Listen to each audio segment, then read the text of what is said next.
Hi there, one and all, and a very warm welcome to Saga's Not Going Out Club's Right Time to Write with me, Tony McHale. So, we're on our fifth session.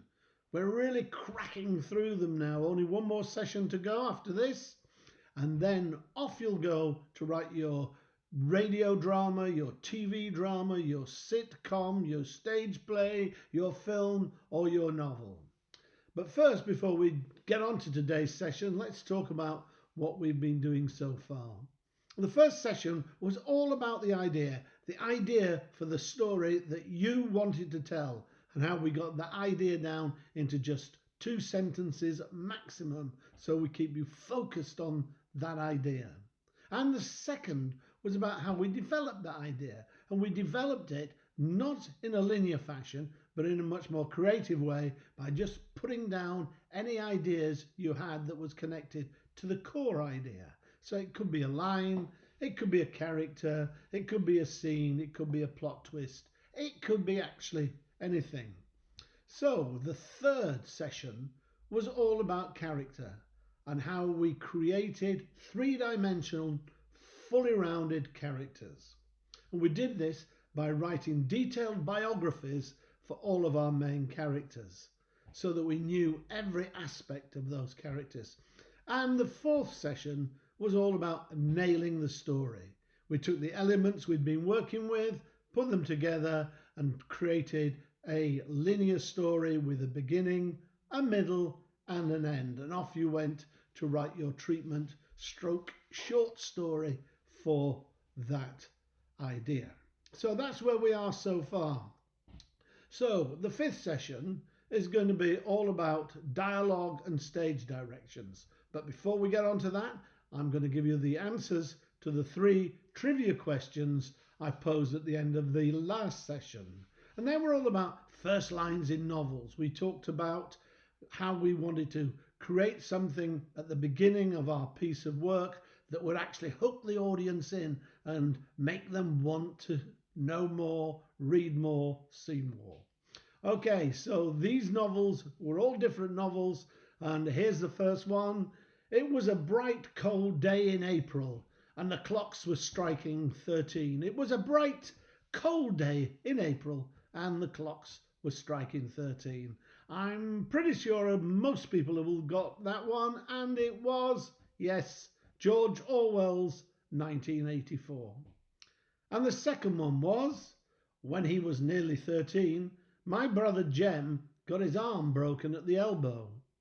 When he was nearly 13, my brother Jem got his arm broken at the elbow.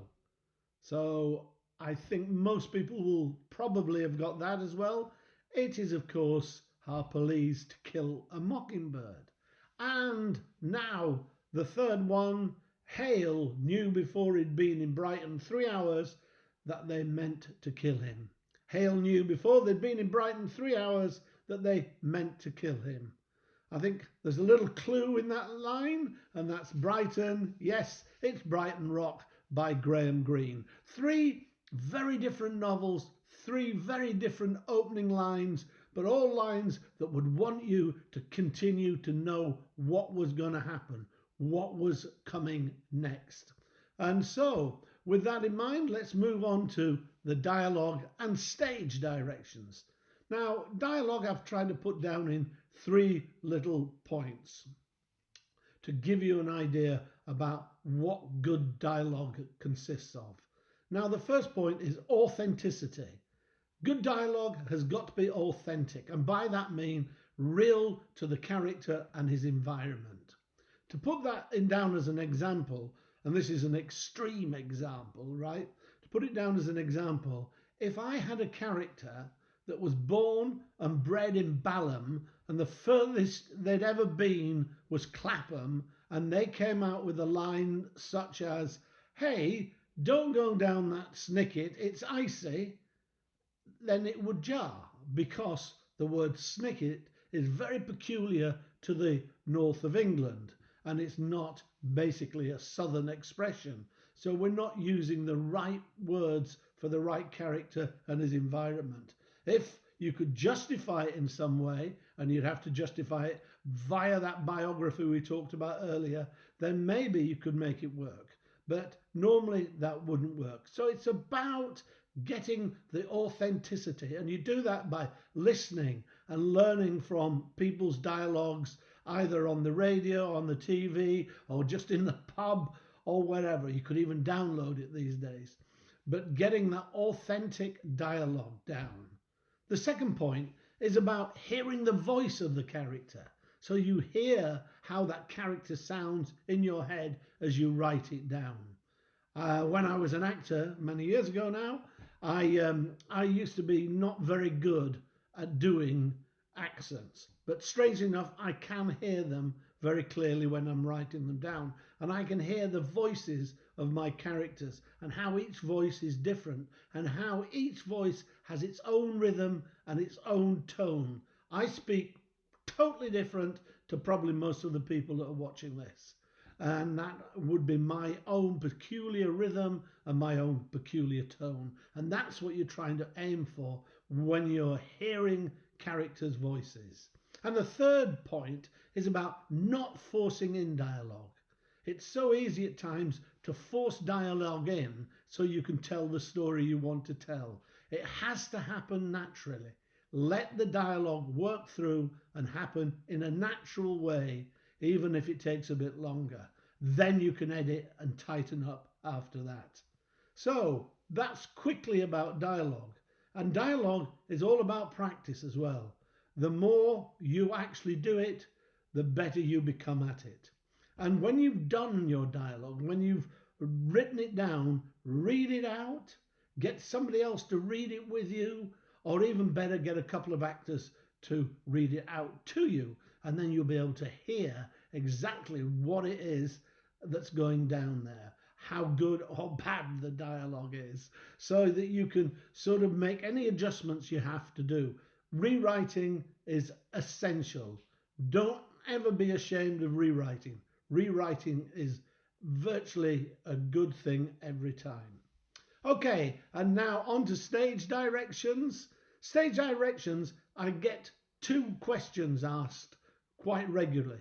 And the first question is, do you write the whole of the stage directions yourself? And the answer is yes, you write all the stage directions. It's exactly like writing a novel, except in a much more succinct way. So what you do is, if you're wanting a description of something, a person, an action, a location, then you're going to have to write that down. In a novel, you might write it down and it take you, 2 or 3 paragraphs, maybe a couple of pages, whatever. In a script form, you have to be much more succinct and tighter about it, because it's essential that you don't lose a reader's attention. A script, even though it will be visually seen by the majority of people, the first person will read it. He will be the first person that gets an idea of what the script is about, he or she. And if they don't get grabbed in by the beginning, if you're doing very lengthy stage directions or character descriptions, then they will just lose interest and the script will go on a pile and not be used at all. So the thing about it is to try and keep it succinct as possible. And the second question people ask me about stage directions is, how detailed do you make your stage directions? Well, the truth is, I make them as detailed as they have to be to get across the feeling, the atmosphere, the character and the location. What I rarely do is include camera angles or camera shots. I rarely include those because I believe that's a director's job. The only time I would include them is when I think it's imperative for the story, that I need it to tell the story. And because, as always, story is God. Just to give you a quick example about stage directions, I'm going to read you out the opening section of a film script, right? And you'll see that when we talk about this, that each scene has its own little heading which is whether it's interior or exterior, or what the location is, or whether it is day or night. And each scene has that as a heading. So this is a script so that is set in England in 1877. If you can imagine, that's superimposed on the screen. And it says, the first scene, exterior, Windsor, cobbled street, night, a deafening noise, really loud, horses' hooves pounding at speed on wet cobbles. We cut to exterior, growler cab, driver's seat, night. Now, growler cab is very similar to a Hansom cab. It's another horse-drawn vehicle used in Victorian era. So we're in the exterior of the cab. The rain is lashing down into the gnarled face of the driver. He urges on his two horses with his whip while screaming at them, "Go on, go on!" And then we cut to the exterior of the horses. The whip cracks over the heads of the horses. Their nostrils flare as their coats sweat and their muscles strain to go faster. The noise is still deafening. Cut to the exterior of the growler and on the cobbled street. And there is the cab, careering along the rain-drenched, empty cobbled streets. In the distance, silhouetted by the moonlight, is Windsor Castle. The driver constantly cracking his whip. That's setting the scene. Now we go to inside the growler cab. We cut to interior growler cab, night, and we're going to look at some of the descriptions we get very quickly for some major characters. Being buffeted around inside are Adam Adamant and Lady Constance Lydia Blackwell, and Constance's maid Martha. Adamant is the epitome of a Victorian gent, dapper, refined, erect and complete with sword stick. He stares intensely out of the window. Constance, in any century, would be beautiful. Refined features, an air of confidence, mixed with vulnerability, and despite the unsexy Victorian garb, complete with bonnet, she's somehow very sexy. Martha's just 16 and is clinging on for dear life as the carriage throws her about. So there, very quickly, we get a description of three of the major characters. We already know what the driver looks like, gnarled face, so he's not some young whippersnapper. This is an old driver. So we're getting very quick snapshots of what these people are like. And that is what we need to do with our stage directions. If you look at the notes that accompany this session, that script is included, so you'll be able to see what I'm talking about then. So that's it for this week. That's the stage directions and dialogues. I'm going to leave you with three questions, three little trivia questions, which are all about dialogue. I would like you to tell me which film, book and play these three come from. The first is from a film, and the line is, "Oh no, it wasn't the aeroplanes, it was beauty killed the beast." Oh no, it wasn't the airplanes, it was beauty killed the beast. And the second one is actually from a novel. "Your firm writes most highly on your talents. They say you are a man of good taste." And I pause because that's indicated in the dialogue as it's written down. "Your firm writes most highly of your talents. They say you are a man of good taste." And the last one is from a play. This is probably the most difficult one. And it goes something like, "I got brown sandwiches and green sandwiches. It's either very new cheese or very old meat." So I got brown sandwiches or green sandwich. It's either very new cheese or very old meat. And there we have it. Okay, so that's it for this session.